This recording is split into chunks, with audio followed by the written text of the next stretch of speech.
নমস্কার বন্ধুরা, সকলকে স্বাগত জানাচ্ছি। আজকে আমি কলমি শাকের যে রেসিপিটা শেয়ার করছি সেটা থাকলে ভাত খাওয়ার জন্য আর অন্যান্য কোনো বিশেষ পদেরই দরকার হবে না।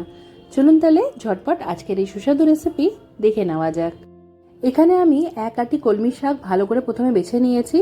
তারপর 3-4 বার জল পাল্টে এটা ধুয়ে নিয়ে এখন এর যে কচি কচি ডগাগুলো আছে সেগুলোকে আমি ভালো করে কেটে নেব।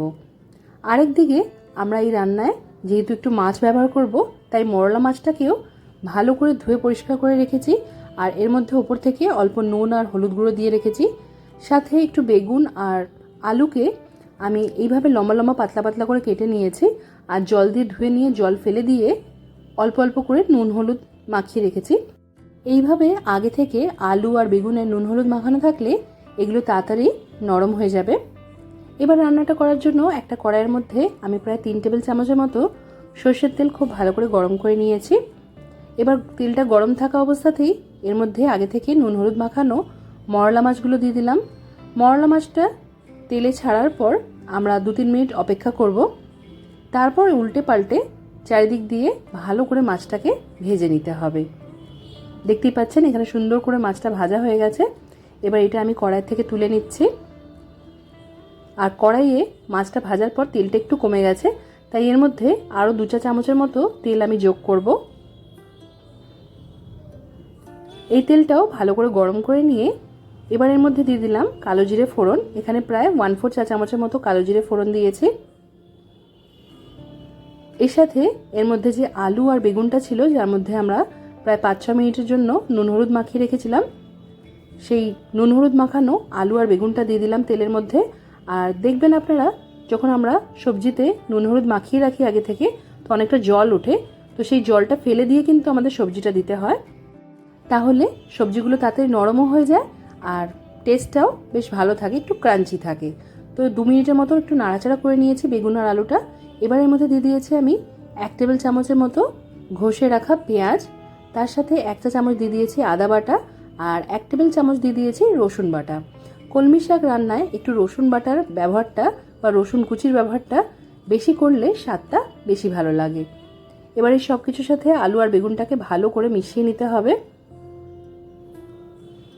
এইটা এবার আমরা ঢাকা দিয়ে কষিয়ে নেব প্রায় 2-3 মিনিটের জন্য। মাঝারি আঁচ করে দিয়ে 2-3 মিনিটের জন্য আমি এটা কষিয়ে নিয়েছি। এখন দেখতেই পাচ্ছেন আলু আর বেগুনটা মশলার সাথে সুন্দরভাবে ভাজা হয়ে গেছে। এবার এর মধ্যে স্বাদের জন্য আমরা দিয়ে দেব টমেটো বাটা। এখানে একটা মাঝারি সাইজের টমেটোকে ছোট ঘষণিতে ঘষে নিয়েছিলাম, সেটাই দিয়েছি। আপনারা টমেটো বাদ দিয়ে রান্নাটা করতে চাইলে কিন্তু সেটাও করতে পারেন। টমেটোটা দিয়ে 1 মিনিটের মতো এটা কষিয়ে নিতে হবে। এবার এর মধ্যে দিয়ে দেব স্বাদ মতো নুন। আমি এখানে 1/2 চা চামচের মতো নুন দিয়েছি। অল্প একটু হলুদ গুঁড়ো দিলাম। তার সাথে স্বাদের জন্য 1/2 চা চামচ দিয়ে দিয়েছি লঙ্কার গুঁড়ো। আপনারা এখানে কিন্তু কাঁচা লঙ্কা বাটা বা কাঁচা লঙ্কা কুচিও ব্যবহার করতে পারেন।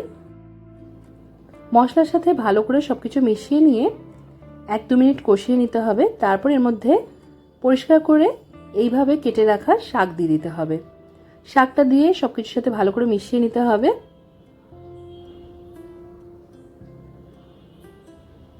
ঢাকা ছাড়া শাকটা আমি প্রায় 1-2 মিনিটের জন্য ভেজে নিয়েছি। এবার এর মধ্যে আমি যে মরলা মাছটা ভেজে তুলে রেখেছিলাম সেটা দিয়ে দিলাম। মরলা মাছটা এইভাবে ওপর থেকে দেওয়ার পর কড়াইটা আমাদের ঢাকা দিয়ে ঢেকে দিতে হবে আর আঁচটা একদম কমিয়ে দিতে হবে। কমানো আছে প্রায় 3-4 মিনিটের জন্য এটা এইভাবেই ঢাকা দিয়ে রান্না করতে হবে। এতে করে যেহেতু মশলাপাতি নুন দেওয়া আছে, শাক পাতার থেকে নিজে থেকেই জল উঠবে আর সেই জলেই শাকটা আর বাকি সবজিটা খুব ভালোভাবে সেদ্ধ হয়ে যাবে। তো এখন ঢাকাটা সরিয়ে রেখে আমি ভালো করে সব কিছুকে আরেকবার নাড়াচাড়া করে দিচ্ছি। দেখতেই পাচ্ছেন শাকটা একদম সুন্দর নরম হয়ে গেছে। এবার এর মধ্যে স্বাদের জন্য একটু চিনি দিয়ে দিলাম, প্রায় 1 চা চামচের মতো। চিনিটা দিয়ে ভালো করে মিশিয়ে নিতে হবে। এই রান্নায় আর অন্যান্য কোনো বিশেষ মশলা দেওয়ার দরকার নেই। এবার এটা ঢাকা দিয়ে আর 2 মিনিট আমরা রান্না করব। 2 মিনিট পর আমি ঢাকাটা সরিয়ে নিয়ে আরেকবার সবকিছু মিক্স করে নিচ্ছি। তৈরি হয়ে গেছে আমাদের মরলা মাছ দিয়ে কলমি শাক চচ্চড়ি। সাধারণত আমরা 5 ফোড়ন দিয়ে বা পেঁয়াজ রসুন দিয়ে কলমি শাক ভেজে নিয়ে থাকি, তবে একবার এইভাবে একটু মরলা মাছ দিয়ে রান্নাটা করে দেখবেন, খেতে অপূর্ব হয়। আজকের রেসিপি কেমন লাগলো কমেন্ট করে জানাতে ভুলবেন না। আজকের মতো এখানেই শেষ করলাম। সবাই খুব ভালো থাকবেন আর সবাইকে খুব ভালো রাখবেন। ধন্যবাদ।